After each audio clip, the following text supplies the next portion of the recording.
The best solution is to move away from annual budgeting to some level of a rolling forecast. Budgeting and forecasting do the same thing. You make assumptions. The difference, annual budgeting, you make the assumptions once a year. Rolling forecast, you're making the assumptions more frequently.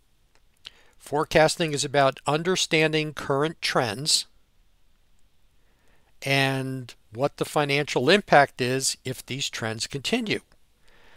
Now, in order to have effective rolling forecasts, you have to have a higher level of detail.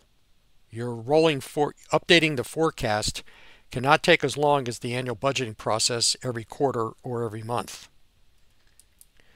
Make sure that there is some level of review, monthly or quarterly.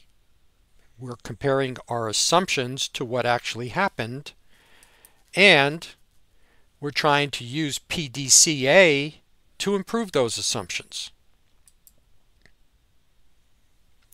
In the long run, your rolling forecast will be more accurate. It will reflect reality, and people will become more confident in it. Now, if you do annual budgeting and you do forecasting or you rebudget, make sure that you're not duplicating the work.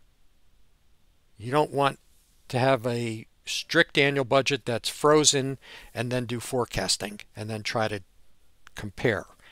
It's a whole lot of extra work.